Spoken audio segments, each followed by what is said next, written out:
তো নমস্কার, ফার্মা ওয়ার্স চ্যানেলে আরেকটি নতুন ভিডিওতে তোমাদের সকলকে স্বাগত জানাই। আজকের যেটা ভিডিও সেটা কিন্তু কোনো রকম ফার্মা রিগার্ডিং জব আপডেট নয়, ফার্মা রিগার্ডিং নোটিফিকেশন আপডেট নয়। আজকের ভিডিও হতে চলেছে একটা পার্সোনাল সাক্ষাৎকারের উপরে ভিডিও, যেখানে আমি এমন একজনকে আনতে চলেছি যিনি কিন্তু চাকরির পিছনে ছোটেন না, চাকরি তার পিছনে ছোটে। কেন সেই কথা বলছি এবং কেন তাকে আমি ফার্মা ওয়ার্স বলছি, একজন প্রকৃত ফার্মা ওয়ার্স কিন্তু আজকে আমি আনতে চলেছি আজকে আমাদের এই গেস্ট হিসাবে, যার মাধ্যমে তোমরা কথা বলে বুঝতে পারবে, যার এক্সপিরিয়েন্স তুমি শুনলে বুঝতে পারবে যে ঠিক কিরকম ভাবে এতটা জার্নি করা পসিবল এবং সব এরকম ভাবে সিলেকশন পাওয়া পসিবল, ঠিক কি কি প্রিপারেশন দরকার, কতটা মোটিভেশন লাগে, কিভাবে নিজেকে প্রিপেয়ার করবে, সমস্ত কিছু কিন্তু জানতে পারবে আজকের এই ভিডিওটার মাধ্যমে।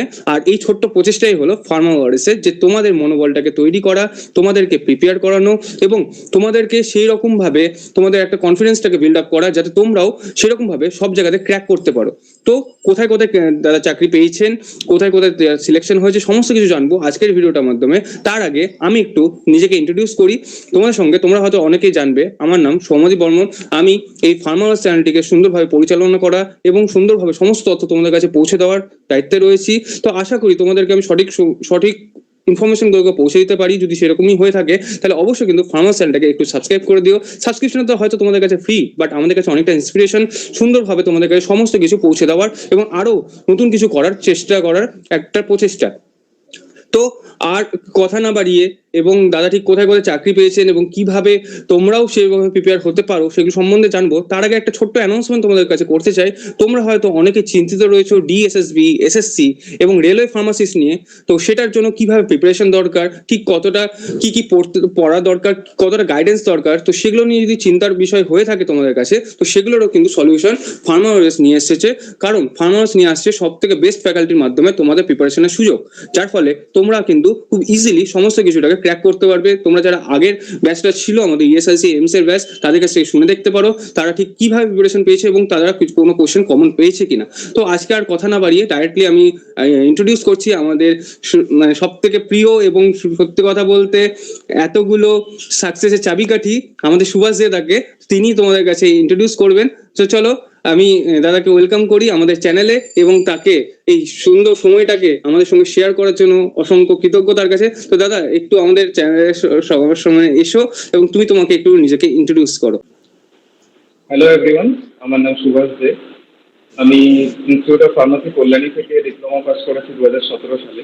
তারপরে ল্যাটারাল এন্ট্রি নিয়ে ইনস্টিটিউট অফ ফার্মাসি জলপাইগুড়িতে ভর্তি হই ব্যাচেলর ডিগ্রির জন্য। 2020 সালে সেটা পাস করি। তারপরে পাস করার আগেই পরীক্ষা একটা মানে রিক্রুটমেন্ট এক্সাম দিয়ে আমি এসিএল হিন্দুস্তান এরোনটিক্স লিমিটেড, যেটা ব্যাঙ্গালোর হেডকোয়ার্টার আছে, ওখানে হসপিটাল ফার্মাসিস্ট পদে পেয়েছিলাম, যদিও সেটা কন্ট্রাকচুয়াল। তো ওখানে আমি 3 বছর কাজ করেছি, আর সাথে সাথে বিভিন্ন গভর্নমেন্ট ফার্মাসিস্ট এক্সামের জন্য, পার্মানেন্ট জবের জন্য আমি চেষ্টা চালিয়ে গেছি।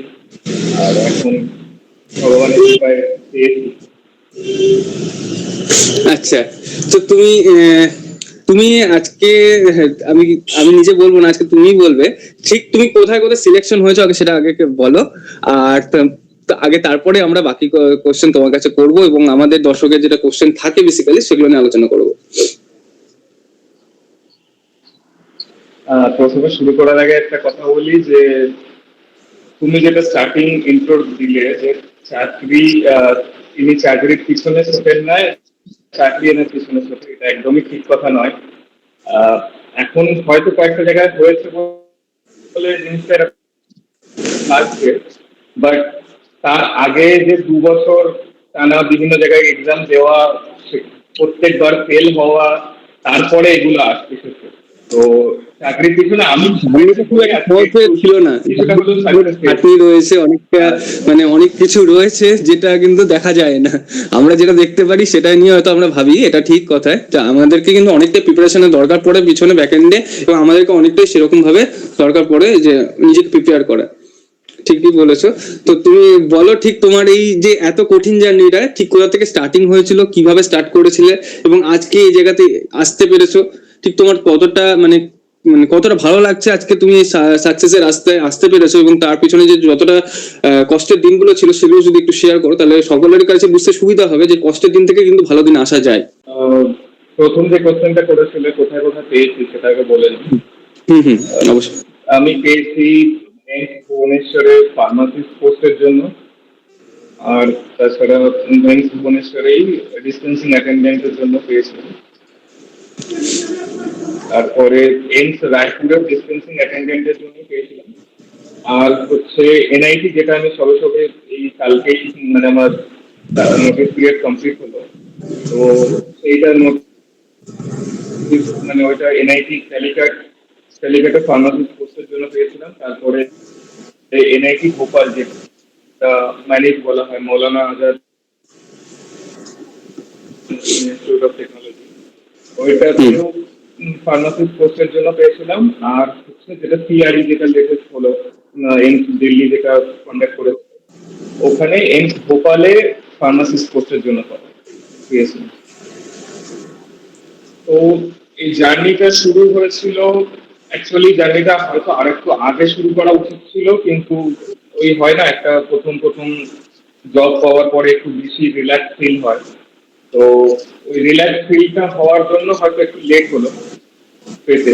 তো জার্নিটা শুরু হয়েছিল আমার মোটামুটি ব্যাঙ্গালোরে জব স্টার্ট করার 1 বছর পর থেকে।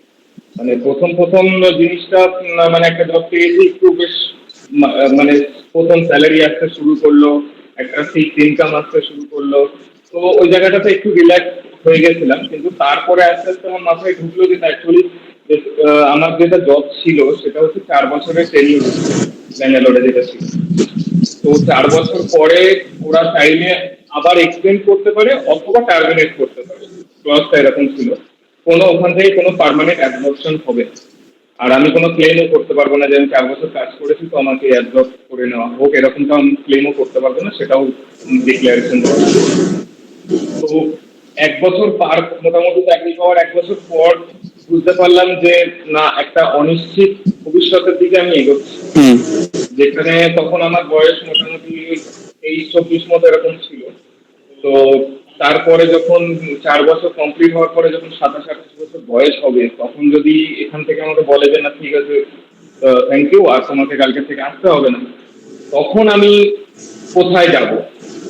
হঠাৎ আর চাকরি পাওয়ার সাথে সাথে আমাদের মিডল ক্লাস ফ্যামিলিতে হঠাৎ করে রেসপন্সিবিলিটি বেড়ে যায়, এটা সবাই জানে বা আগামী দিনে জানবে। এখন যারা চাকরি পায়নি তাদের হয়তো রেসপন্সিবিলিটি কিছু কম আছে, কিন্তু পাওয়ার পর পর অটোমেটিক বাড়তে থাকে সেটা।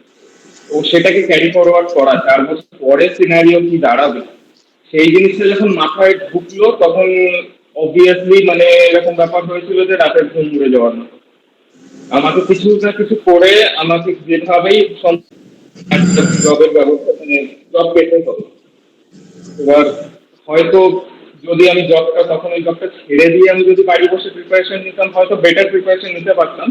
বাট আমার পক্ষে সেটা সম্ভব হয়নি তখন সেই মুহূর্তে, যে না, ওটা ছেড়ে দিয়ে বাড়ি চলে আসা, বাড়ি চলে এসে প্রিপেয়ার করা ভালোভাবে, সেটা সম্ভব হয়নি। তো আমার ওই আফটার অফিস প্রিপারেশনই নিতে হতো। হুম। তাই তোমার জার্নিটা খুব একটা সহজে ছিল না, অনেকটা কঠিন ছিল। তো আমি একটু জানতে চাইবো, তুমি ব্যাঙ্গালোরে ঠিক কোথায় জব করতে? আমি ব্যাঙ্গালোরে হিন্দুস্তান এরোনটিক্স লিমিটেড, যেটা এইচএএল, যারা আমাদের এয়ারফোর্স বা নেভির জন্য যে এয়ারওয়েজ গুলো বানিয়ে থাকে, যেমন তেজাস আছে, নিগ আছে, এগুলো যারা বানিয়ে থাকে, সেই ওটা একটা basically PSU, public sector undertaking, central গভর্নমেন্টের আন্ডারে। আচ্ছা। তো তাদের এমপ্লয়ি এবং তাদের ডিপেন্ডেন্টসদের জন্য একটা ফুল প্লেজেড হসপিটাল আছে ব্যাঙ্গালোরেই সেটা। তো আমি সেখানে কাজ করি অ্যাজ আ হসপিটাল ফার্মাসিস্ট। আচ্ছা, তো খুবই ভালো লাগলো যে তুমি মানে একটা চাকরির মতো থেকেও যে নিজের প্রিপারেশনটা চালিয়ে গেছো, যেটা সত্যিকারের সকলেই ভাবে যে চাকরির মধ্যে থেকে পসিবল নয় যে চাকরির জন্য প্রিপেয়ার হওয়াটা। এটা তোমার কাছে কিন্তু শেখার বিষয় রয়েছে যে চাকরির মধ্যে থেকেও সবকিছু যদি মনে ইচ্ছা থাকে এবং মনে চেষ্টা থাকে, তাহলে অবশ্যই কিন্তু এইরকম জায়গায় এসে পৌঁছানো যায়। তো আমি আরেকবার রিপিট করতে চাইবো, মানে হয়তো অনেক জায়গায় কি হয়, নেটওয়ার্ক ইস্যুর জন্য হয়তো শোনা যায় না। তো আমি আরেকবার রিপিট করতে যাবো, দাদা ঠিক কোথায় কোথায় সিলেকশন হয়েছিল। দাদা কিন্তু NIT Calicut, NIT Bhopal, AIIMS এর কিন্তু ভুবনেশ্বর এবং ভোপাল, যেটা সিআরইএমস এর রিসেন্টলি হলো, সেই সিআরইএমস এর কিন্তু ভোপালে সিলেকশন হয়েছিল। রায়পুরেও কিন্তু সিআরইএমস থেকে সিলেকশন হয়েছিল। তো বর্তমানে দাদা এখন এইমস এ জয়েন করতে যাচ্ছেন, আগামী 2-3 দিনের মধ্যে এইমস এ জয়েন করছেন, এবং কাল এনআইটি কালিকা থেকে তিনি রিজাইন দিয়েছেন এবং নোটিশ পিরিয়ড সার্ভ করে আজকে কিন্তু দাদার লাস্ট দিন। এবং দাদা কিন্তু আরেকটা ওয়েটিং লিস্টেও রয়েছে, টিএমসি যেটা আমরা বলি টাটা মেডিকেল সেন্টার, সেখানেও কিন্তু বারাণসীতে একটা ওয়েটিং লিস্টে তিনি রয়েছেন। তো তোমরা বুঝতেই পারছো ঠিক মানে জার্নিটা কিন্তু সাকসেস জার্নি কিন্তু দাদা অলরেডি পা দিয়ে ফেলেছেন। তো এই মানে এই কঠোর পরিশ্রম মানে একটা প্রতিনিয়ত একটা ফেলিওরের রাস্তা থেকে এই সাকসেসের রাস্তায় আসা কিন্তু অতটা সহজ ব্যাপার নয়। তো সম্পূর্ণ কিন্তু আমরা জানার চেষ্টা করবো দাদা ঠিক এই ফেলিওরের রাস্তা থেকে কি করে এই সাকসেসের রাস্তায় এলো এবং ঠিক কি কি নীতি সে মেনে চলেছে এবং কিভাবে নিজেকে প্রিপেয়ার করেছে সেগুলো কিন্তু আজকে আমরা জানার চেষ্টা করব। তো ফার্স্টেই যেটা আমাদের কোশ্চেন থাকবে, যেটা সকলে দর্শকেরও কোশ্চেন থাকে, সকল ফার্মাসিস্ট বন্ধুর কোশ্চেন থাকে, যে তুমি এই এত চাকরির মধ্যে থেকেও এই যে চাকরির এতটা চাপ, 8 ঘন্টা 9 ঘন্টা ডিউটি, তারপরেও তুমি কি করে টাইম দিলে নিজেকে এবং কিভাবে নিজেকে প্রিপেয়ার করে এই জায়গাতে এলে, মানে ঠিক কিভাবে নিজেকে তৈরি করেছো একটু যদি বলো সকলের সঙ্গে।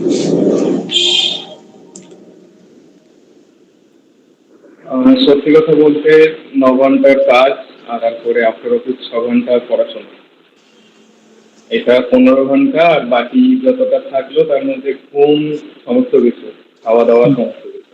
6 ঘন্টার পড়াশোনাটা, হ্যাঁ 6 ঘন্টা পড়াশোনা বললেই 6 ঘন্টা পড়াশোনাটা মানে এক মন দিয়ে করাটা প্রায় প্রত্যেক দিনই সম্ভব হতো না। তো তাও চেষ্টা করে গেছি যতটা পুশ করা যায় নিজেকে, কারণ আমার কাছে মানে কোনো আদার ব্যাকআপ অপশন ছিল না। একটা চাকরি জোগাড় করা ছাড়া কোনো ব্যাকআপ অপশন ছিল না। যখন নিজের কাছে কোনো ব্যাকআপ অপশন না থাকে তখন মানে ডু অর ডাই সিচুয়েশনে মানুষ তখন অনেক কিছু করে। তো সেটাই, মানে নিজেকে যতটা সম্ভব হয়েছে আগে সেই সময়টা যতটা কম করে তাড়াতাড়ি বসা যায়, তারপরে রাতের টাইমটা যতটা বাড়ানো যায়। অ্যাকচুয়ালি অনেকে বলে যে সকালবেলায় পড়াটা হচ্ছে সব থেকে ভালো, কিন্তু আমার দ্বারা কখনোই সকালবেলায় ঘুম থেকে ওঠাটা মানে আমার কাছে খুবই কষ্টকর কাজ ওটা, আর্লি মর্নিং ঘুম থেকে ওঠা। তো সেই জন্য আমি ডিসাইড, প্রথম কিছুদিন ট্রাই করেছিলাম, বাট আমি ডিসাইড করে নিয়েছিলাম যে না, আমার দ্বারা পসিবল হবে না সকালবেলায় ওঠা। আমি ওটা ওই টাইমটা আমি রাতে ঘুমাতে যাওয়ার আগে ওই টাইমটা পুশ করবো, তাতে আমি সকালবেলায় একটু বেশিক্ষণ ঘুম, মানে বেশিক্ষণ মানে ওই অফিসের টাইমের আগে যতক্ষণ উঠতে হয়, তো ওই টাইম পর্যন্ত ঘুমিয়ে আমি ওটাকে মেক আপ করার চেষ্টা করবো। বাট রাতের দিকটাতে আমি বেশি মানে টাইম বের করার চেষ্টা করতাম। আচ্ছা, তো এইভাবে ওই 9 ঘন্টা কাজে পড়া 6 ঘন্টা। তো তোমার তোমার বেসিক্যালি ডিউটি আওয়ার্স কতক্ষণ ছিল? মোটামুটি 9 ঘন্টা, তাই তো? ডিউটি আওয়ার্স মোটামুটি 8 সাড়ে 8 ঘন্টা, আর যাতায়াতে যতটা time। আচ্ছা, তারপরেও তুমি কিন্তু নিজের পড়ার টাইমটা বের করে ফেলেছো। তো এটাই ব্যাপার যে ঠিক আমরাও কিন্তু আমাদের কাজের ফাঁকেও যে আমরা বলি যে আমরা টায়ার্ড বা কিছু বা আমাদের পক্ষে পসিবল না কি করে কাজের ফাঁকে পড়বো, এটা কিন্তু একদমই নয়। সেটা তুমি সুভাষদাকে দেখেও বুঝতে পারছো যে সে 8.5 ঘন্টার মতো ডিউটি করতো, তারপরেও কিন্তু ট্রাভেল করে নিজের মেসে এসে কিন্তু সে নিজের জন্য একটা টাইম বের করতো। তো তোমাদেরকেও কিন্তু একটা ডেলি রুটিন করে তোমার মতো করে তোমার টাইমে কিন্তু নিজেকে ঠিক কিভাবে টাইম দেবে সেটা কিন্তু তোমাকে খুঁজে বের করে নিতে হবে। তো আমি তোমাকে একটা জিজ্ঞাসা করবো, তোমার ডেলি রুটিন ঠিক কি রকম ছিল? মানে তুমি কিভাবে তোমার রুটিন ফলো করতে, মানে কোন কি রকম ভাবে তোমার সাবজেক্ট গুলোর প্রতি জোর দিতে, কোন সাবজেক্টের প্রতি বেশি জোর দিয়েছো যার ফলে তোমার স্কোরিংটা ভালো হয়েছে, বা স্কোরিং এরিয়ার ঠিক কোন জায়গাটাতে তোমার বলে মনে হয় বিভিন্ন চাকরি পরীক্ষার ক্ষেত্রে? অ্যাকচুয়ালি আমি 2000 মানে প্রথম পরীক্ষা আমার 2017-18 থেকে। তারপরে খুব একটা মানে তখন অত ফ্রিকুয়েন্টলি পরীক্ষা দেওয়া হতো না বা অতটা খবর পেতাম না। তারপরে আস্তে আস্তে যখন থেকে সমস্ত কিছু খবর পাওয়া শুরু হলো, তারপর ফ্রিকুয়েন্টলি এক্সাম দেওয়া স্টার্ট হয় আমার মোটামুটি 2021 থেকে, 21-এর মাঝামাঝি থেকে।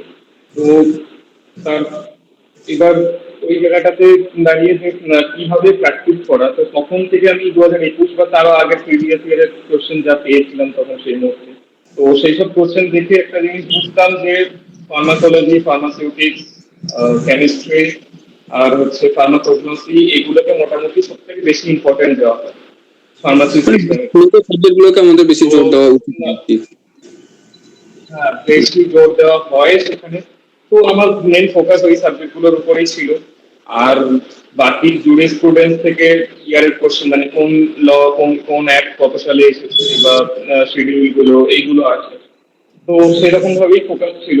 আর একটা জিনিস যে ছ ঘন্টার প্রিপারেশনটা আমি করতে পেরেছি, সেটা মানে তার মানে এখানে নয় যে ওইটা এনাফ। আমি তো এখনো আজকের দিনে দাঁড়িয়েও আমি মনে করি না যে ওই ছ ঘন্টাটা এনাফ ছিল, কারণ তো আমার পক্ষে সম্ভব ছিল না আর পুশ করা, বাট তাও ওটা এনাফ ছিল না, কারণ চাকরির পরীক্ষাটা মানে আর যেভাবে আমাদের ফার্মাসিস্টের এক্সাম মানে রিক্রুটমেন্ট বেরোয় একটা একটা পোস্টের জন্য, তোমরা জানো সবাই। হুম হুম তো হুম সেই ক্ষেত্রে এখানে মানে এখানে হয় চাকরি পাবে নাহলে পাবে না। এখানে ওরকম স্কুল কলেজের এক্সামের মতো নেই যে আচ্ছা ঠিক আছে 70% হলো না 60% হলো, তাও আমি পাস করে গেছি, নেক্সট ইয়ারে ভর্তি হবো, নেক্সট ইয়ারে হুম পড়তে যাবো, এরকমটা এখানে কোনো ব্যাপার নেই। এখানে হয় তুমি চাকরি পাচ্ছ নাহলে পাচ্ছ না। হুম, চাকরি পাচ্ছি। হুম না পেলে সিনারিও একই থাকবে, বরং আরো খারাপ হবে। অবভিয়াসলি তোমার মধ্যে ডিপ্রেশন আসবে যে এতগুলো পরীক্ষা তুমি দিয়ে যাচ্ছ কিন্তু পাচ্ছ না। তো অবভিয়াসলি তোমার মনের মধ্যে মাথার মধ্যে ওটা চলতে থাকবে যে আমি কেন পাচ্ছি না, কোথায় ভুল হচ্ছে, বারবার নিজে মানে সেখান থেকে একটা সেলফ ডাউট তৈরি হওয়া, এইগুলো অনেক কিছু তৈরি হতে থাকে। কিন্তু 6 ঘন্টার আমি যেভাবে সাজিয়েছিলাম, হয়তো বেশিরভাগের সঙ্গে এটা মিলবে না, তাও আমি বলছি। হুম আমি সব থেকে বেশি করতাম হচ্ছে এমসিকিউ প্র্যাকটিস। আমি এটা অনেকে জিজ্ঞাসা করেছে, তো আমি তাদের সবাইকেই বলেছি যে আমার পক্ষে ওই বইয়ের পাতা উল্টে লাইন বাই লাইন পড়ে সমস্ত জিনিসগুলোকে ক্লিয়ার করা, হুম। জিনিসটা আমার পক্ষে পসিবল হতো না ওই টাইমে। 6 ঘন্টা পড়ে এটা সত্যি সম্ভব না, যে টপিক ওয়াইজ পড়লে হয়তো ছ সবকটা ঘন্টা সাবজেক্ট পসিবল নয়। ইকুয়ালি হয় না, ইকুয়ালি ফোকাস করে সবকটা সাবজেক্টে পসিবল। তো আমি করতাম কি যে ইউটিউবে প্রচুর মানে কোশ্চেন পাওয়া যায়, প্রিভিয়াস ইয়ারের কোশ্চেন আছে। আমি কিছু কোশ্চেন ব্যাংক টাইপ যেরকম পাওয়া যায় সেরকমও কিনেছিলাম বই। তো সেখান থেকে আমি প্র্যাকটিস করতাম। আর আমি করতাম কি, যে কোশ্চেনটা হলো তো ঠিক আছে, আর যেগুলো হচ্ছে না বা কোথাও আটকাচ্ছে মনে পড়ছে না, তো সেই কোশ্চেন গুলোর ব্যাকগ্রাউন্ড গুলো মানে বই থেকে সেই কোশ্চেনটা যেখান থেকে এসেছে সেই প্যারাগ্রাফটা হোক বা সেই পেজটা হোক, পুরো জিনিসটা বুঝে নেওয়া সেখান থেকে যেখানে কি হুম বলতে হয়েছে। ইভেন এরকমটা হতে পারে যে আজকে আমাকে একটা কোনো ড্রাগ ক্লাসিফিকেশনে পার্টিকুলার একটা স্টেজ থেকে জিজ্ঞাসা করেছে। তো এরকম কি হতে পারে যে অন্য পরীক্ষায় ওই সেম ক্লাসিফিকেশনের অন্য একটা ভাগ থেকে জিজ্ঞেস করলো। তো আমি হুম যদি হুম ওই কোশ্চেনটা হচ্ছে না দেখে পুরো ক্লাসিফিকেশনটা দেখে নিই, তাহলে আমার হুম পরের পরীক্ষায় এরকম নয় যে আমার কোশ্চেনটা রিপিট হবে, কিন্তু না হলেও ওইখান থেকে কোশ্চেন আসলেও আমি পারবো।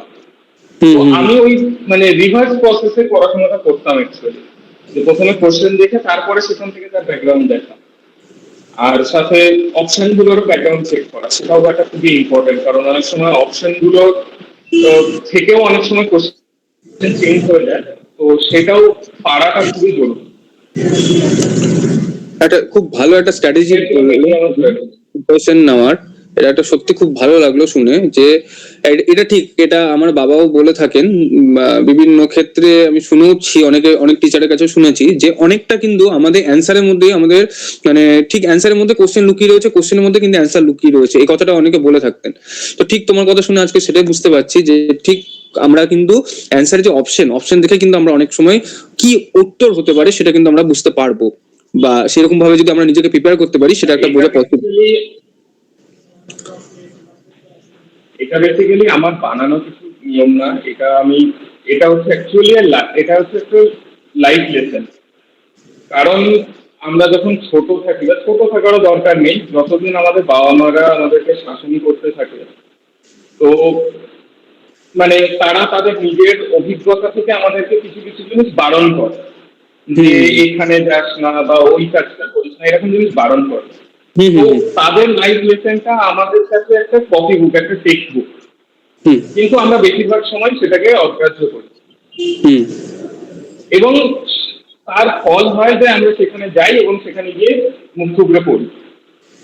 একদমই এটা তাই। এটা বেশিরভাগ সময় হয়তো ছোটবেলায় অনেক বেশি হতো, এখন হয়তো আমরা কিছু এক্সপিরিয়েন্স গেইন করেছি, এবার এই এক্সপিরিয়েন্স গেইন করাটাই হচ্ছে রিভার্স প্রসেস। ওই যে আমরা হুম সেদিনকে মুখ থুবড়ে পড়েছিলাম, তো আমরা তারপরে ওটা আমার মাথায় ঢুকে গেছে যে ওখানে গেলে আমি আবার করবো। হুম তো ওই ওখান থেকে সতর্ক হয়ে যাওয়া যে এখানে এই জিনিসটা আছে, এখানে চোরাবাড়ি আছে বা এখানে গর্ত আছে, এখানে আমাকে হুম সাবধানে যেতে হবে। তো এই হুম জিনিসটাকে জেনে যাওয়া, এটাই এটাই হচ্ছে রিভার্স প্রসেস, যেটা আমি আমার পড়াশোনার ক্ষেত্রে অ্যাপ্লাই করেছিলাম। এটা অ্যাকচুয়ালি লাইফ লেসন, এটা আমার কোনো বানানোর নিয়ম না। এটা একদমই ঠিক বলেছো যে নিজের লাইফ থেকে অনেক কিছু শেখার রয়েছে এবং অনেক কিছু বোঝার রয়েছে। তো তোমাদেরকে আমি যেটা বলতে চাইবো বা আমি দাদার কথা শুনে যেটা আমি বুঝতে পারছি যে ঠিক তোমার ক্ষেত্রে কোন রুটিন বেস্ট হবে বা কোনটা পদ্ধতি তুমি মেনটেন করবে সেটা সম্পূর্ণ তোমার উপরে ডিপেন্ড করছে। তুমি ঠিক নিজেকে কিভাবে প্রিপেয়ার করাতে চাও এবং তোমার ক্ষেত্রে কোনটা সুটেবল। মানে সবকিছু দেখো, মেডিসিনের যেমন ব্যাপার থাকে যে সব কিছু সবার কাছে শুট করে না, ঠিক তেমনই তোমার কিন্তু তোমার লাইফের রুটিনটা তোমাকে সেট করতে হবে, তোমার মতো করে শুট করিয়ে নিতে হবে। দাদার কাছে যেটা দেখে বুঝতে পারলাম, দাদা ঠিক রিভার্স মডিউলে পড়াশোনা করতো এবং যেটা দাদার ক্ষেত্রে খুব ইফেক্টিভ হয়ে দাঁড়িয়েছে। তো এটা শুনে খুব ভালো লাগলো। এটা একটা ইউনিক একটা আমরা পলিসি বা একটা সুন্দর একটা রুটিন জানতে পারলাম দাদার কাছ থেকে, যেটার মাধ্যমে কিন্তু দাদা খুব কম সময়ের মধ্যে নিজেকে প্রিপেয়ার করতে পেরেছে। এবং এটা খুবই ভালো একটা কথা বললো এবং যেটা আমরা শুনলাম আর কি, বেসিক্যালি আমরা 4টা মেজর সাবজেক্টকে ধরে যদি এগোতে পারি, যেমন ফার্মাসিউটিক্স বলো, ফার্মাকোলজি, কোগনোসি এবং বেসিক্যালি কেমিস্ট্রি পার্টটা, বায়োকেমিস্ট্রি বা অ্যানালিসিস পার্টটা যদি আমরা একটুখানি দেখি, তাহলে হয়তো আমরা বেশিরভাগ কোশ্চেনই অ্যাটেন্ড করতে পারবো। এবং সঙ্গে আরেকটা যেটা জিনিস আমি জানতে পারলাম দাদার কাছ থেকে, যে যদি আমরা রেগুলার বেসিসে এমসিকিউ প্র্যাকটিস করে থাকি এবং তার একটা আমাদের আন্দাজ হয়ে থাকে, বা তার যদি এমসিকিউ প্যাটার্নের যে এমসিকিউ এর যে কোশ্চেনগুলো থাকে, যে অপশনগুলো থাকে, সেগুলোকে যদি আমরা একবার ইভালুয়েট করার চেষ্টা করি, তাহলে কিন্তু ওখান থেকে আমাদের একটা অ্যান্সার কি হতে পারে সেটা কিন্তু একটা আমাদের জ্ঞান হয়ে যাবে। তো আরেকটা জিনিস আমি তোমাকে জানতে চাইবো দাদা, যে আমি অনেকের কাছেই শুনেছি বেসিক্যালি যারা সাকসেসের রাস্তায় চলে এসেছেন বা চলে গেছে, যারা অলরেডি চাকরি করছে, তাদের কাছে আমি একটা জিনিস খুব কমন পেয়েছি, যেটা তারা বলে থাকে যে ফার্মাসি লাইনে খুব একটা ভাস্ট সিলেবাস নয় এবং এখানে সাকসেস পাওয়ার রাস্তাটা খুব ইজি। তো তোমার কাছে কি মনে হয়, সত্যি কি ইজি, না এটা সত্যি ভুল কথা, না ঠিক তুমি এটার পিছনে কি বলতে চাইবে? দেখো, ইজি তো আজকের দিনে কোনো চাকরি পাওয়াই না। একদমই তাই। কম বেশি এদিক ওদিক থাকে কিছুটা। এবারে আমি বলবো না যে এটা একদম ইউপিএসসি ক্র্যাক করার মতো কঠিন, এরকমটা বলবো না, বা 1-2 এর পরীক্ষা পাস করার মতো সহজ। তো ব্যাপারটা হচ্ছে যে ইজি কোনো কিছুই না। তুমি নিজেকে যতটা প্রিপেয়ার করবে, তুমি কত সাকসেস পেয়েছো তার উপরে ডিপেন্ড করছে যে তোমার কাছে ইজি লাগবে কি লাগবে না। তার মধ্যে অনেক কিছু লাক ফ্যাক্টর, অনেক কিছু থাকে, বাট আমি ওই প্রসঙ্গে যাবো না, ওটা কন্ট্রোভার্সিয়াল হয়ে যাবে। তো at the end of the day তুমি কতটা নিজেকে প্রিপেয়ার করছো এবং প্রিপারেশনে তুমি কতটা নিজের প্রতি অনেস্ট। মানে এরকম নয় যে আমি আজকে 5 পাতা পড়বো বা 200টা এমসিকিউ সলভ করবো বলে বসে আমি কমপ্লিট করলাম না, বেরিয়ে মানে ছেড়ে দিয়ে অন্য কাজে যুক্ত হয়ে গেলাম। কিন্তু তারপরেও আমি ভাবছি যে যখন এক্সাম আসছে বা যখন রেজাল্ট আসবে এক্সামের পরে, তখন আমি ভাবছি আরে আমি তো পড়েছিলাম এতদিন, প্রত্যেকদিন আমি 6 ঘন্টাই যদি ধরি, তাহলে প্রত্যেকদিন 6 ঘন্টা করে পড়েছিলাম। তারপরে রেজাল্টে মানে পজিটিভ কিছু না আসলে তখন নিজেকে দোষ দেবো যে আমি তো পড়েছি, আমি তো কন্টিনিউয়াস পড়েছি, কিন্তু তুমি কতটা সব মানে অনেস্টলি পড়েছো সেটা তখন তোমাকে নিজেকে বসে ক্যালকুলেট করতে হবে। তুমি যদি 6 ঘন্টা বসে থেকে যদি মোবাইল নিয়ে বসে থাকো, তাহলে সেটা তুমি 6 ঘন্টা কেন, তুমি 10 ঘন্টাও বসে থাকতে পারো, কিন্তু সেইটাকে তুমি কখনোই কাউন্ট করবে না যে আমি 10 ঘন্টা পড়েছি। তো তখন নিজেকে দোষ দিয়ে কোনো লাভ নেই। তো অনেস্টিটা প্রিপারেশনের সময় থেকে থাকতে হবে। তো সেইভাবে তুমি কতটা অনেস্টলি প্রিপেয়ার করছো তার উপরে ডিপেন্ড করবে যে তুমি আজকে মানে কালকে সিলেক্ট হবে না 1 সপ্তাহ পরে সিলেক্ট হবে। আচ্ছা, তো খুব একটা ভালো জিনিস আমি জানতে পারলাম তোমার কাছে, যে এটাই যে কোনো রাস্তায় ইজি নয়, কোনো রাস্তায় কঠিন নয়, সব রাস্তায় চলতে গেলে সবই ইজি সবই কঠিন। বাট এটাই ব্যাপার যে তুমি নিজেকে যতটা টাইম দেবে, মানে যে রাস্তাতে তুমি যতটা টাইম দেবে সেই রাস্তা তোমার কাছে ইজি হয়ে যাবে। এটাই ব্যাপার যে তুমি ঠিক কতটা টাইম দিচ্ছ, তোমার পড়াশোনার প্রতি কতটা তুমি লয়াল বা তুমি কতটা অনেস্ট তুমি পড়াশোনার প্রতি, এবং কতটা তুমি সেখানে টাইম দিচ্ছ, তাহলে তোমার কাছে অটোমেটিক্যালি সেই রাস্তাটা ইজি হয়ে যায় এবং তুমি খুব তাড়াতাড়ি সেটাকে ক্র্যাক করতে পারো বা খুব তাড়াতাড়ি সেই রাস্তায় পৌঁছে যেতে পারো। তো খুব ভালো লাগলো দাদার সঙ্গে ইন্ট্রোডিউস করে এবং অনেক কিছু জানতে পারলাম, অনেক নতুন কিছু শেখার থাকলো। তো আমি লাস্টলি তোমার কাছে জানতে চাইবো যে তুমি আমাদের এই ফার্মাসিস্ট বন্ধুরা যারা দর্শক রয়েছেন এবং ফার্মাসিস্টরা যারা বেসিক্যালি ওয়েস্ট বেঙ্গল ফার্মাসিস্টদের আমরা একটা জিনিস দেখে রেখেছি যে খুব ভালো জায়গায় র্যাঙ্কিং করতে পারে না বা অনেকটা পিছিয়ে থাকে। তো বেসিক্যালি ওয়েস্ট বেঙ্গলের ফার্মাসিস্টরা এতটা পিছিয়ে থাকে ঠিক কি কারণ বলে তোমার মনে হচ্ছে? আমি জানি যে এখন আমরা অনেকেই দেখতে পাচ্ছি যে অনেকেই আমাদের ওয়েস্ট বেঙ্গল থেকে অনেক ভালো র্যাঙ্কিং করছে, কিন্তু একটা যদি মেজরিটি দেখি তাতে অনেকটা পিছিয়ে থাকছে। এই পিছিয়ে থাকার পিছনে কি কারণ রয়েছে বলে তোমার মনে হয়? আম, পিছিয়ে আছে এই কথাটার সঙ্গে আমি পার্সোনালি একমত নই। আমার চেনা জানার মধ্যে অনেকে আছে যারা যথেষ্ট ভালো মানে মার্কস, চাকরি পেয়েছে কি পায়নি সেটা বড় কথা নয়, বাট কম্পিটিশন, যে টাফ কম্পিটিশনটা যেটা হয়, এমস বলো বা রেলওয়ে বলো, ইএসআইসি বলো, এগুলোতে যে কম্পিটিশনটা হয় তাতে যথেষ্ট ভালোভাবে কমপ্লিট করে। এবার সংখ্যার নিরিখে যদি দেখা যায় যে হ্যাঁ অন্য স্টেটের তুলনায় হয়তো সংখ্যার নিরিখে হয়তো আমরা একটু কম আছি, বাট এখানে একটা জিনিস আমি খুব মানে যেটা মিস করি সেটা হচ্ছে যে একটা মানে শুধুমাত্র আমাদের জন্য, মানে আমরা যারা এই যে বাংলা ভাষায় যারা কথা বলছি তাদের জন্য একটা মানে স্ট্রাকচার্ড একটা কোচিং সিস্টেম, তো এটা আমি খুব বেশি করে মিস করি, কিন্তু করতাম অ্যাকচুয়ালি। এখন একটু কমেছে মিস করার পরিমাণটা। কারণ হচ্ছে যেটা আমি ইএসআইসির এক্সামের সময় দেখেছিলাম, তোমার যে চ্যানেল থেকে স্টার্ট করেছিলাম, আমি মানে খুবই খুশি। আমি তোমার সাথে আগেও বলেছিলাম যে একটা বাংলায় চ্যানেল, মানে একটা বাংলায় কোচিং একটা সেন্টার হওয়া উচিত। আমাদের প্রবলেমটা কোথায় হয়, যেটা হচ্ছে যে আমরা অন্য রাজ্যের কোনো কোচিং সেন্টারে যদি আমি জয়েন হতে যাই, আমাদের সবার প্রথমে যেটা প্রবলেম হয়, ফার্মাসি কতটা জানি বা নন ফার্মা কতটা জানি সেটা থেকেও বেশি প্রবলেম হয় আমরা হিন্দি আর ইংলিশটা ঠিক করে, আমাদের অনেকের ক্ষেত্রেই অসুবিধা হয় হিন্দি আর ইংলিশটা ঠিক করে বলতে বা লিখতে বা পড়তে বুঝতে, অনেকের ক্ষেত্রে অসুবিধা হয়। এটা কোনো পিছিয়ে থাকা নয়, কিন্তু এটাকে আমরা একটা বার্ডেন, মেন্টাল বার্ডেন হিসেবে বানিয়ে নিয়েছি যে আমি ভর্তি হলাম, আমি হয়তো টাকা দিয়েও দিলাম, ভর্তি হলাম, কিন্তু আমি এখান থেকে কিছু নিতে পারবো না, বুঝতে পারবো না। আর বা আমার অসুবিধা হলে আমি তাকে জিজ্ঞাসা করতে পারবো না, কারণ আমি হিন্দি বা ইংলিশটা ঠিক করে বলতে পারি না, আমার তো অতটা স্পোকেন এবিলিটি অতটা ভালো না। কিন্তু সেখানে দাঁড়িয়ে তাদেরকে হিন্দি ইংলিশ শেখানোর আগে তাদেরকে দরকার ছিল যে তারা যেখানে কমফোর্ট সেখানে একটা কিছু বানানো, সেই কমফোর্ট জোনের মধ্যে একটা কিছু বানানো, যাতে তাদেরকে আর সামনের 1-2 বছর পরে তাদেরকে চিন্তাই না করতে হয় যে ওই রাজ্যের ওই কোচিং সেন্টারটা ভালো, হয় ফিজিক্যালি নয় অনলাইন, আমাকে ওখানে ভর্তি হতে হবে, এরকমটা ভাবারই দরকার পড়বে না। তো সেই জায়গাটাতে পৌঁছানোর জন্য তোমাদের যেটা স্টেপ ছিল সেটা আমার খুবই ভালো লেগেছে, এবং আমি চাই আরো সামনের দিনে আরো এগোক, এবং এই জিনিসটা আমি যে মিস করছি বলি, এইটা যেন খুব তাড়াতাড়ি আমি আর মিস না করি, সেটাই আমি অ্যাকচুয়ালি চাই যে একটা স্ট্রাকচার কোচিং সেন্টার একটা হোক, যেটাতে টিচারের সঙ্গে ইজিলি আমার মাতৃভাষায় আমি ইন্টারাক্ট করতে পারবো। আমাকে সেখানে ওই মনে মনে ট্রান্সলেট করে আমাকে তাকে জিজ্ঞাসা করতে হবে না যে এটা আমি বুঝলাম না, এটা আমাকে আরেকবার বুঝিয়ে দেবো। এটা আর হচ্ছে এমসিকিউ প্র্যাকটিস, এটা কোনো বিকল্প কিছু নেই। আমরা ছোটবেলা থেকেই শুনে আসছি যে লিখে লিখে প্র্যাকটিস করা, লিখে লিখে কোনো কোশ্চেনের অ্যান্সার, সে 5 নম্বর 10 নম্বর ইতিহাসের কোশ্চেন গুলো আমরা লিখে লিখে প্র্যাকটিস করতাম। তো সেই ওইটার থেকে ভালো জিনিস, ওটার কোনো বিকল্প আজ পর্যন্ত আমি তো পাইনি। তুমি পাতা পাতা করে যাও, খুবই ভালো কথা, মানে মানে পুরো জিনিসটাকে ক্লিয়ার করে নাও, খুবই ভালো কথা, কিন্তু তারপরে যদি তুমি একবার লিখে নাও তাহলে তার থেকে ভালো আর কিছু হতে পারে না। তো এমসিকিউ প্র্যাকটিসটা হচ্ছে গেম চেঞ্জার এখানে। তুমি যদি এমসিকিউ, কেউ হয়তো অনেকটা ক্লিয়ার করে নিয়েছে, অনেকটা পড়ে পড়ে ক্লিয়ার করে নিয়েছে, আর একজন ক্লিয়ার করার সাথে সাথে হয়তো অতটা করতে পারিনি, বাট তাও ক্লিয়ার কিছুটা করে সে এমসিকিউ প্র্যাকটিসের দিকে গেছে।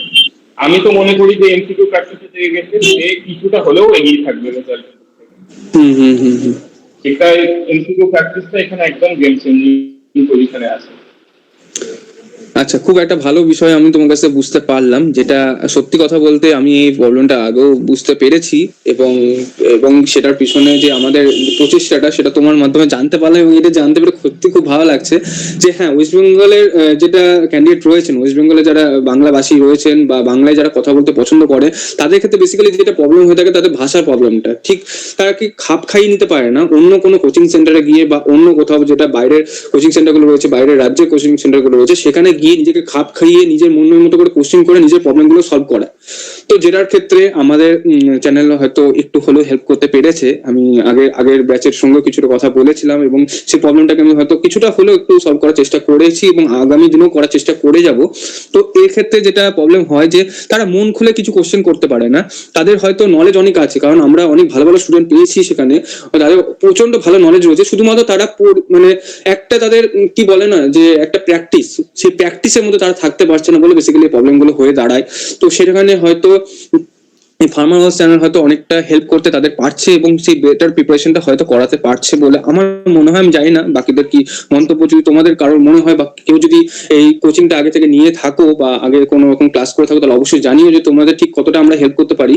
তাহলে আমরা হয়তো বুঝতে পারবো। যেমন সুভাষ দা বললেন যে তারা আমাদের ডেমো ক্লাসটা নিয়েছিলেন এবং দেখেছেন এবং তার ভালো লেগেছে, তো সত্যি খুব ভালো লাগলো শুনে যে হ্যাঁ, যে এত বড় দাদা সাকসেস পেয়েছেন, কিন্তু তারপরেও যে একটু হলেও কৃতজ্ঞতা রেখেছেন আমাদের চ্যানেলের প্রতি, সেটা খুব ভালো লাগলো, খুবই ভালো লাগলো শুনে। তো এরপরে আমি একদম এন্ড পর্যায়ে চলে এসেছি। তো এবার আমি শুধু জাস্ট কিছু কথা বলে আমি শেষ করবো ব্যাপারটাতে। তো আমি লাস্ট তোমাকে জানতে চাইবো যে তুমি এই আমি একটা একটা বলো বলো। একটা একটু ইন্টারাপ্ট করবো। আহ, আমি এটা নিজে মানে এতগুলো এক্সাম দিয়ে তারপরে শিখেছি যেটা, হুম। but মানে আমার নিজের লাইফ থেকে এটা হচ্ছে যে পরীক্ষার জন্য প্রিপারেশন, পরীক্ষার জন্য চিন্তা, সমস্ত কিছু ওই পরীক্ষা দিতে হলে যাওয়ার আগে করবে। পরীক্ষা হলে বসে সব সময় চেষ্টা করবে যে ওই বর্তমানে বাঁচতে, না পরীক্ষাটাতে যদি মানে আমি যদি চাকরি পাই তাহলে আমার লাইফ এরকম ভাবে বদলে যাবে, আর যদি আমি না পাই তাহলে আমি এতটা ডিপ্রেশনে চলে যাবো, এই জিনিসগুলো ভাবার কোনো দরকার নেই। আচ্ছা। ভাগ দুই হচ্ছে তোমার তোমার প্রিপারেশন। ধরো এখন এরকমটা হলো যে তুমি অনেকদিন আগেই ফিল আপ একটা কোনো পোস্টের জন্য ফিল আপ করে রেখেছিলে, কিন্তু হঠাৎ করে এক্সাম দিয়েছে, তোমার প্রিপারেশনটা অতটা ভালো নেই, কিন্তু তাও আমি বলবো যাও পরীক্ষাটা অ্যাটেন্ড করো। যদি একান্ত অসুবিধা না থাকে তাহলে যাও পরীক্ষাটা অ্যাটেন্ড করো। পরীক্ষা যতক্ষণ পর্যন্ত তুমি ওই মানে রাস্তায় না নামবে ততক্ষণ পর্যন্ত তুমি কোনো এক্সপিরিয়েন্স গেইন করবে না। তুমি ঘরে বসে পাতার পর পাতা পড়ে যাও, কিচ্ছু লাভ হবে না তাতে। ওই জায়গাটাতে যেতে হবে, ওই 2 ঘন্টা 1 ঘন্টা, ওই 2 ঘন্টা 1 ঘন্টাতেই বাঁচতে হবে। আগে মানে পাস্টে কি পড়ে এসেছি আর ফিউচারে কি করব, পেলে বা না পেলে কি হবে, লাইফ কতটা চেঞ্জ হবে, এই জিনিস ভাবার কোনো দরকার নেই। এইটা হচ্ছে পরীক্ষা হলে বসে এইটা মন্ত্র হওয়া উচিত।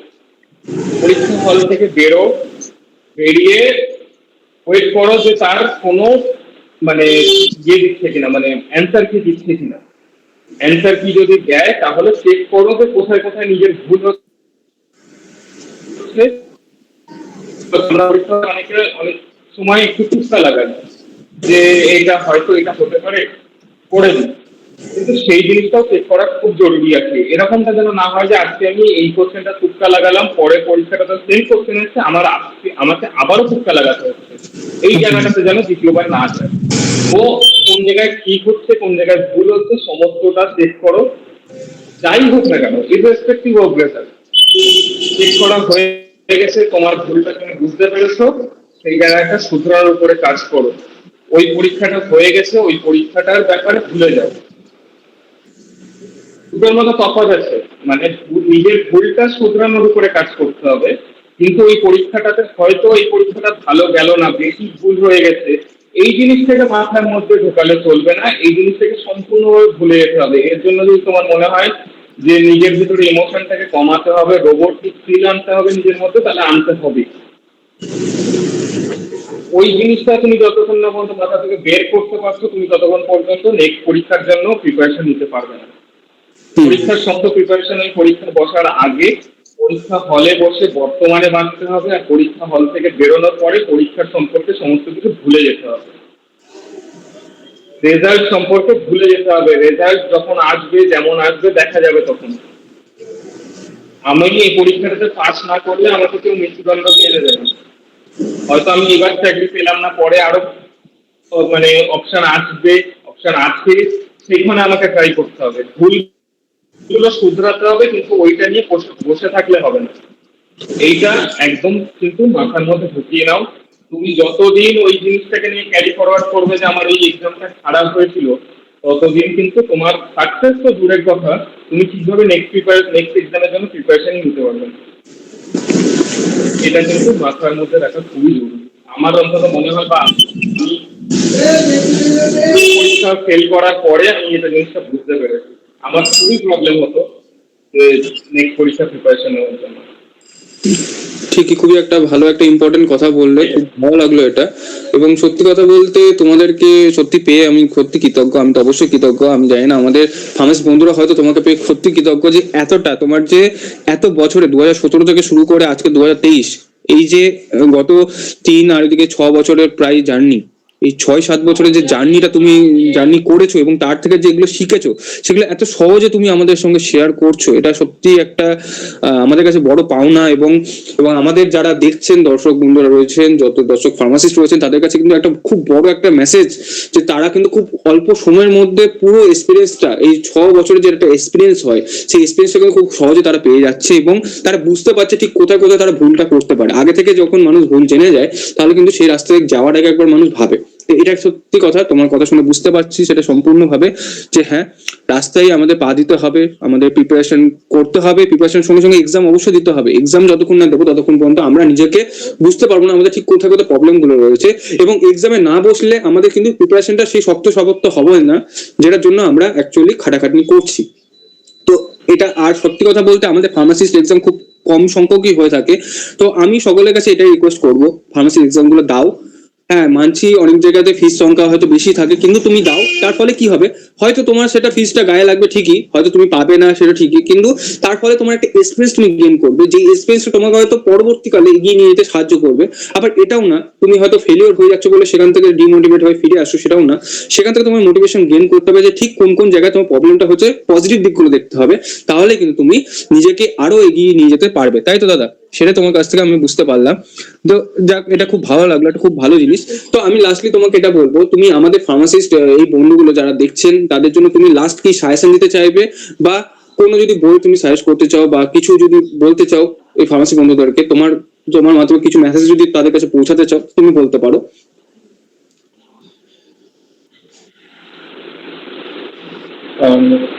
প্রথম কথা হচ্ছে যে আমাদের ফার্মাসিস্ট মানে এক্সাম খুবই আছে বেশিরভাগ। এখন বিএসএসএসবি 300-র উপরে বেরিয়েছে, বা সিআরই 100 মতো ছিল, তাছাড়াও আরো গুলো অনেকটাই ছিল। কিন্তু আমি যদি এই 2023 আর 2024টা বাদ দিয়ে যদি আমি দেখি, তার আগে কিরকম একটা করে ক্যান্টনমেন্ট বোর্ড গুলো একটা একটা করে নিত। আর এই আমাদের যে যেটা ইউসিএইচএস, ওটা তো অ্যাকচুয়ালি পার্মানেন্ট জবই না, ওটা ওটা তো কন্ট্রাকচুয়াল টাইপের। তো এইগুলোই মোটামুটি পুরো বছর মানে একটা একটা করে পোস্টের জন্যই বেরোতে থাকে। তো এখানে সব থেকে বেশি যেটা আমি ফিল করেছি, মানে আমি কোনোদিন এই জিনিসটাকে পার্সোনালি মোটিভেট করি না এই চিন্তাটাকে, কিন্তু অনেকের কাছ থেকে শুনেছি যে আরে একটা এক্সাম মানে একটা পোস্টের জন্য এক্সাম দিতে গিয়ে কি লাভ আছে, একটা পোস্টের জন্য এক্সাম দিতে গিয়ে ওটা হবে না। আমি সবসময় যেটা নিজে বিশ্বাস করে এসেছি, বা আমাকে কেউ এরকম বললে আমি তাদেরকে সবাইকে এটাই কথাটাই বলি, যে আমার নিজের জন্য পোস্ট লাগবে একটা, আমার চাকরি করার জন্য 2-4টে পোস্ট লাগবে না। তো আমার জন্য একটা পোস্ট লাগবে, এবং সেই একটা পোস্ট আছে, তাহলে আমার মানে কমপ্লিট করতে অসুবিধা হবে, তাহলে আমার ট্রাই একদমই ঠিক। একটাই লাগবে আমার, তো আমার সেখানে কমপ্লিট করতে হবে। আর আমি যতক্ষণ না পর্যন্ত নিজেকে ওই সুযোগটা দেব কমপ্লিট করার, আমি তো অলরেডি গেমের বাইরে, আমি যদি এই সুযোগটাই না দিই, একদম। আমি তো ঘরে বসে থেকে তো আমি আশা করতে পারি না যে মানে প্রিপারেশন নিচ্ছি বলে শুধু আমার চাকরি হয়ে যাবে। হুম। প্রিপারেশন যেমন নিচ্ছি সেটার তো আমার ইমপ্লিমেন্টেশনও দরকার। ইমপ্লিমেন্টেশনটা আমি করবো হচ্ছে এক্সাম হলে। তো সেইটা যতক্ষণ না মনে আমি করবো ততক্ষণ পর্যন্ত কোনো চান্স নেই যে মানে ভালো কিছু আশা করার কোনো মানে চান্সই নেই। আর হচ্ছে যে কন্টিনিউটি, মানে আজকে হয়তো 4-5 দিন ধরে একটা না পড়ছি, আর আজকে আমার ঠিক ভালো লাগছে না। হ্যাঁ, খুব অসুবিধা না থাকলে যে একদম না একবার শরীর বসতেই পারছি না, তো বা ফ্যামিলিতে কিছু, তো সেই রকম অবস্থা না হলে কন্টিনিউটিটা ভীষণভাবে জরুরি। আমি আজ পড়েছি, আজকে একদম করে বন্ধ করে দিলাম। এবার সবচেয়ে করাটা তো কোনো ব্যাপার না, আমি চাইলাম বন্ধ করে দিলাম, কিন্তু তারপরে বন্ধ করার পরে আবার শুরু করাটা আমি চাইলেও হয় না। এটা একটা জিনিস আমি বন্ধ তো যে পড়েছি সত্যি না, এগুলো কোনো জায়গা নেই। চাকরির পরীক্ষা আজকের দিনে দাঁড়িয়ে ভীষণ ভীষণ রকমের টাফ। মার্কেট কেমন চলছে সবাই জানে। আর যেটা তুমি লাস্টে বইয়ের কথা বললে, বই হচ্ছে তুমি ডিপ্লোমা বা ব্যাচেলার ডিগ্রিতে যা মানে টেক্সট বুক পড়ে এসছো তার উপরে কোনো বই নেই। সোলজির জন্য কেডিটি, প্রগনোসির জন্য কোকাটে, হুম। অ্যানাটমির জন্য রথমিল, এইগুলোর বাইরে এগুলো থেকে ভালো আর কিছু তুমি মার্কেটে পাবে না।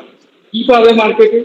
যে কিছু জিনিস করে দেওয়া যায়, যে তুমি কোকাটের মানে কোকাটের এতটা মোটা বই বা কেডিটির এই মোটা বই তুমি কিভাবে পড়বে, অনেকে মানে আমারও স্পেশালি ওই মোটা বই দেখলে গায়ে জ্বর চলে আসে হ্যাঁ, হ্যাঁ, যে হ্যাঁ। এটা আমি কি করে পড়বো। তো পার্টিকুলার কোশ্চেন ওয়াইজ, মানে যে এরকম এখান থেকে এই প্যারাগ্রাফ থেকে কোশ্চেন এসেছে তাকে এক এক লাইনে লিখে দিয়ে সেটা লিখে এরকম কিছু জিস্ট করবে। তো জিনিসটা যদি তোমার কাছে এনাফ টাইম থাকে, ধরো এখন আমার মোটামুটি ধারণা রেলওয়েটা এক্সাম হতে এখনো পর্যন্ত 6 থেকে 7 মাস মতো কিছু টাইম লাগবে। তো একটা এনাফ টাইম আছে। তো আমি বলবো তোমার যদি মানে তুমি যদি শুধুমাত্র প্রিপারেশন নিচ্ছ বা তুমি যদি স্টুডেন্ট আছো এরকম যদি তোমার অবস্থা থাকে তাহলে টেক্সট থেকে স্টার্ট করো। যেখানে যেখানে অসুবিধা আছে টেক্সট থেকে ক্লিয়ার করো। তারপরে জিনিসের জায়গায় দেখো যে জিনিসের জায়গাতে কিছু নতুন পাচ্ছ কিনা। আমি কোনো বইয়ের নাম করবো না, বাট মার্কেটে যা পাওয়া যায় সমস্তটাই মানে ঠিকঠাকই বই, স্ট্যান্ডার্ড বই যা জিনিসের জন্য যা পাওয়া যায়। তো সেগুলো তুমি কোনো একটা নিয়ে তুমি ট্রাই করতে পারো। আর সাথে সাথে জরুরি হচ্ছে যে একটা গাইডেন্স, যে একটা প্রপার গাইডেন্স যারা মানে এই পথ দিয়ে চলেছে তাদের কাছ থেকে একটা প্রপার গাইডেন্স নেওয়া, এবং সেখানে দেখো যে তোমার অবস্থা অনুযায়ী যতটা তুমি পারবে।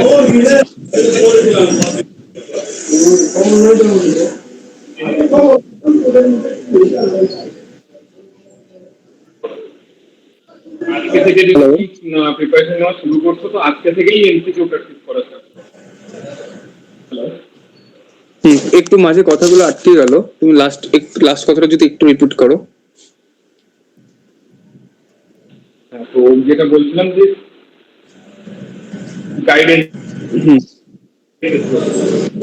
যে একটা গাইডেন্স হলে আমাদের সবার ক্ষেত্রেই সুবিধা হয়। আমি যখন প্রিপারেশন নিচ্ছিলাম তখন আমি অনেকের কাছ থেকে কথা বলেছি, অনেকের সাথে কথা বলেছি যারা মানে এই রাস্তা দিয়ে অলরেডি হেঁটেছে বা হাঁটছে, আমার থেকে অনেক আগে থেকে স্টার্ট করেছে, বা যারা পেয়ে গেছে সাফল্য অলরেডি, তাদের সঙ্গে অনেকের সাথে আমি কথা বলেছি যে কিভাবে প্রিপারেশন নিলে কোন সাবজেক্টের উপর হুম।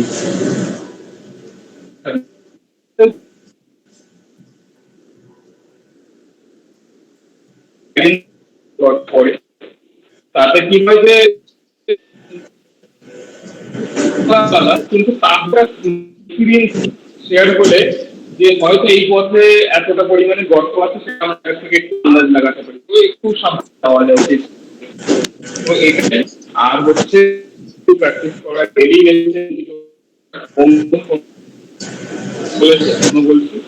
ডেলি বেসিসে এমসিকিউ প্র্যাকটিস করা কোনো রকম কোনো বিকল্প নেই, এটা করতেই হবে।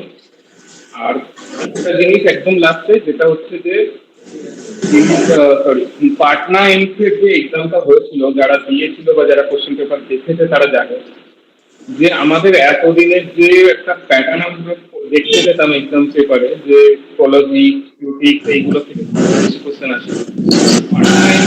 ফার্মাসিস্টের এক্সামে আমার যতদূর মনে পড়ছে যে ফার্মাসিস্টের এক্সামে একটা কোশ্চেনও আসেনি ফার্মাকোলজি থেকে।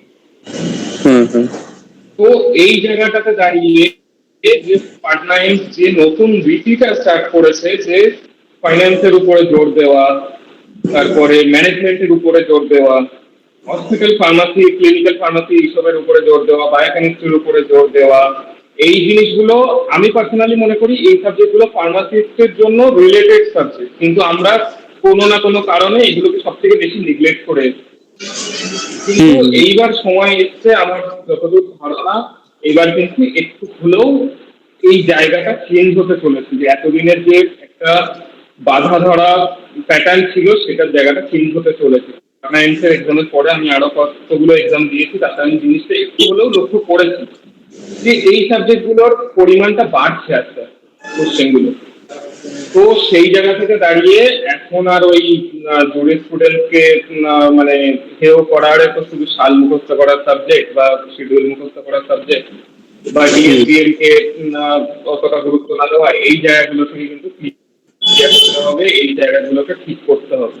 এই জায়গাগুলো থেকেও এত ভালো ভালো কোশ্চেন আসছে, মানে পাটনা এমসে 50 ছিল হচ্ছে কোয়ালিফাইং মার্কস, 53 উঠেছিল কাট অফ।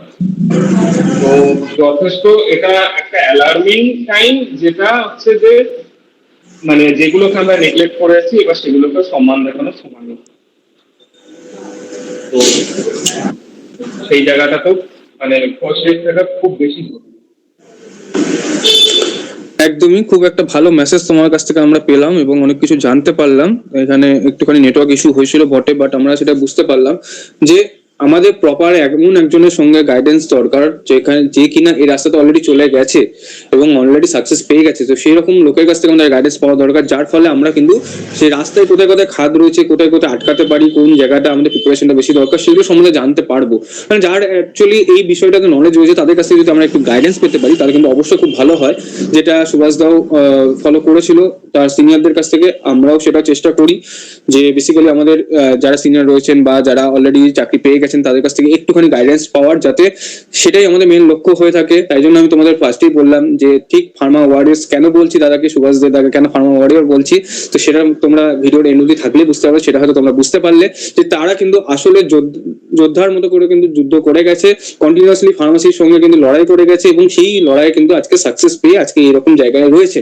তো এটা একটা বড় একটা যুদ্ধ, যে যুদ্ধ কিন্তু তাদের সাফল্য পেয়েছে এবং সেই যুদ্ধর যে একটা মানে সেই ক্ষত হওয়া বা সেই যে একটা সাকসেস পাওয়া বা সেই যে কঠিন জার্নিটার কিন্তু সমস্ত তথ্য কিন্তু তোমাদের কাছে তুলে ধরলো, যার ফলে তোমাদের কিন্তু খুব হয়তো এবার তোমরা হয়তো অনেকটাই বুঝতে পারছো যে রাস্তাটা ঠিক কি রকম রয়েছে, কিভাবে তোমাদের এগোতে হবে, রাস্তা সম্বন্ধে একটা সঠিক ধারণা তোমাদের হয়তো তৈরি হয়ে গেছে।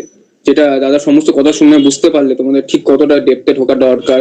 এখন যেমন আমাদের কোশ্চেন প্যাটার্নটা চেঞ্জ হচ্ছে, দাদা ঠিকই বলেছেন। এবারে যারা এমস দিয়েছে তারা হয়তো জানবে যে ধারাবাহিক যে এটা একটা ফার্মাসিউটিক্স, ফার্মাকোলজি বলো, এইদিকে কোগনোসি বলো, যেটা ধারাবাহিক ভাবে চলে আসছে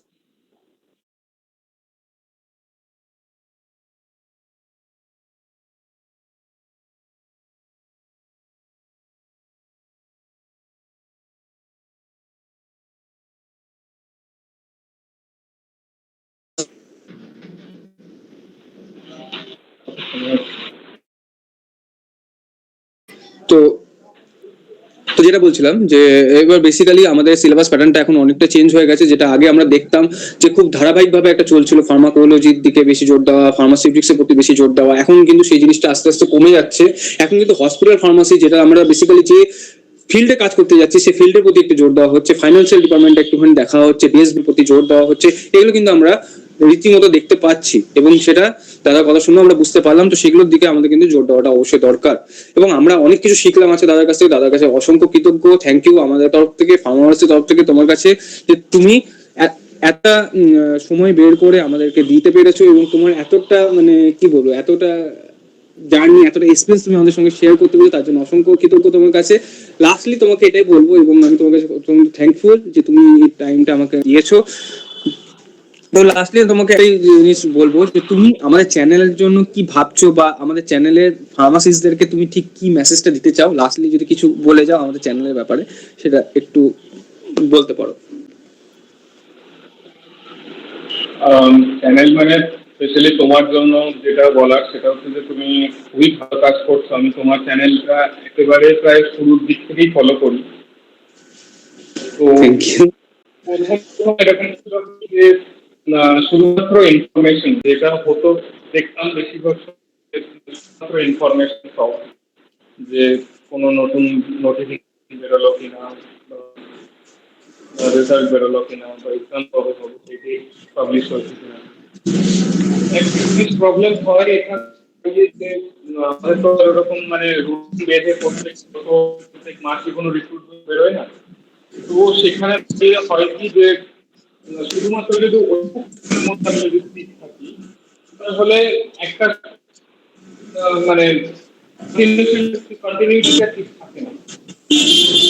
তো সেখানে দাঁড়িয়ে আমি এই লাস্ট কয়েক মাস আগে থেকে যেটা ফলো করছি যে মানে হেল্প করা, যেটা ইউএসআইসি বা এমসের জন্য যেটা করেছিল তোমরা, এইটা জিনিসটা খুবই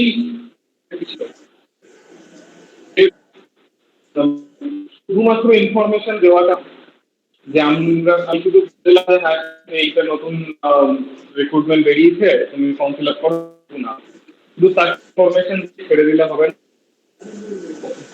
মানে দরকার আছে যে তারপরেও এই এই হেল্পটা করা, সেই যেটা করিয়েছিলে সেটা আমি যত জানি অনেকের ক্ষেত্রে অনেক বেশি হেল্পফুল হয়েছে। তো সেইটার জন্য এবং আগামী দিনেও কিছু থাকলে তার জন্য যদি কোনো হেল্প লাগে বলতে যতটা সম্ভব হয় আমি নিশ্চয়ই থাকবো। থ্যাংক ইউ দাদা, থ্যাংক ইউ। তুমি সত্যি মানে খুব ভালো লাগলো যে তুমি প্রথম থেকে আমাদেরকে ফলো রাখছো এবং এবং তোমার যে এক্সপিরিয়েন্স, এতগুলো এক্সপিরিয়েন্স তুমি আমাদের সঙ্গে শেয়ার করলে, সঙ্গে তুমি আমাদের ফার্মাসিস্ট ভাই বোনদের জন্য যে এই সুন্দর মেসেজটা দিলে এবং আমাদের কাছে একটা আশা রাখলে, আমার চ্যানেলের কাছেও একটা ছোট্ট করে একটা মেসেজ তুমি দিয়ে গেলে যে আমরা শুধু শুধু যে একটা ইনফরমেশন দিয়ে যেতাম যে কবে কোথায় ইনফরমেশন বেরোচ্ছে, কোথায় চাকরি পরীক্ষার আপডেট হচ্ছে, কবে কি হচ্ছে, সেগুলো শুধু আমরা জানাতাম ঠিকই, কিন্তু আমরা কিন্তু আর বাকি কিছু দেখতাম না। ঠিক আছে, বাকি কিছু বলতে বাকি কোনো এক্সামের ব্যাপার বা কিভাবে তাদের প্রিপারেশন দরকার হয় বা কিছু সেরকম ভাবে আমরা কিন্তু গাইড করতে পারতাম না বা আগে করতাম না। তো সেগুলো কিন্তু ইএসআইসি এবং এমস থেকে আমরা স্টার্টিং করেছি এবং তাতে কিন্তু সকলেরই খুব ফিডব্যাক ভালো ছিল এবং সকলেই কিন্তু আবার ডিমান্ড রেখেছে যে আগামী দিনের ক্লাসগুলো যাতে আমরা কন্টিনিউয়াস চালাতে পারি এবং ভালো এরকমই যারা টিচার রয়েছেন তাদের মাধ্যমে আমরা করাতে পারি, সেটা যাতে আমরা দেখি এবং তাদেরকে সঠিকভাবে গাইডেন্সটা দিতে পারি এবং বাংলার মধ্যে যাতে একটা এরকম একটা সুন্দরভাবে চ্যালেঞ্জ আসুক যেটা কিন্তু ডেপ থেকে সম্পূর্ণভাবে ক্লিয়ার করবে। তো সেটাই হচ্ছে ফার্মা ওয়ারেস। তো সেটা অবশ্যই চেষ্টা করে যাবে। থ্যাংক ইউ সো মাচ সকলকে এই আশা এবং এই রাখার জন্য, এতটা সাপোর্ট দেওয়ার জন্য। আমরা সকল সবসময় চেষ্টা করে যাব এইভাবেই তোমাদের পাশে দাঁড়াবার। এবং তো সত্যি কথা বলতে সুভাষ দা কিন্তু খুব শীঘ্রই তোমাদের কাছে আসতে চলেছে, তোমাদের কিন্তু প্রিপারেশন সুভাষ দা করাবেন এবং কি কি সাবজেক্ট করাবেন না করাবেন সেগুলো নিয়ে আমরা খুব তাড়াতাড়ি কথা বলবো, সেগুলো তোমরা জানতে পারবে। আশা করি তোমরা কিন্তু আমাদের মাধ্যমে এবং আমাদের চ্যানেলের মাধ্যমে সঠিক গাইডেন্সটা পেতে পারবে বলে এই আশাটাই আমি তোমাদের কাছে রাখছি। আর তোমরা যারা যদি সত্যি মনে করো আমাদের উপর ভরসা রাখতে পারো, অবশ্যই কিন্তু আমাদের যে ক্র্যাশ কোর্স আমরা চালু করতে চলেছি ডিএসএসবি, এসএসসি এবং রেলওয়ে ফার্মাসিটির জন্য, যেখানে সুভাষ দে দাস মতো একজন এরকম অভিজ্ঞ টিচার থাকতে চলেছে। তো তোমরা যদি সেরকম ভাবে প্রিপারেশন পেতে চাও, তাদের কাছ থেকে জানতে চাও, তাদের মাধ্যমে শিখতে চাও অবশ্যই কিন্তু আমাদের এই ক্লাসটাতে জয়েন করতে পারো।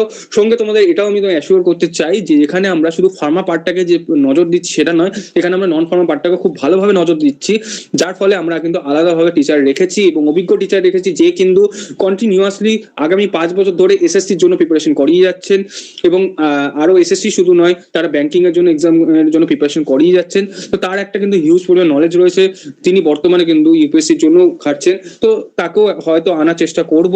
তো তোমরা যদি সেরকম ভাবে আমাদের উপর ভরসা রাখতে পারো, ফার্মা নন ফার্মা দুটো সেম ভাবে একদম একই রকম ভাবে নিজেকে প্রিপেয়ার করতে চাও এবং ভালো র্যাঙ্কিং এ আসতে চাও, ওয়েস্ট বেঙ্গল ফার্মাসিস্টকে রিপ্রেজেন্ট করতে চাও, অবশ্যই কিন্তু তুমি আমাদের যে গাইডেন্স ক্লাস সেটা কিন্তু নিতে পারো।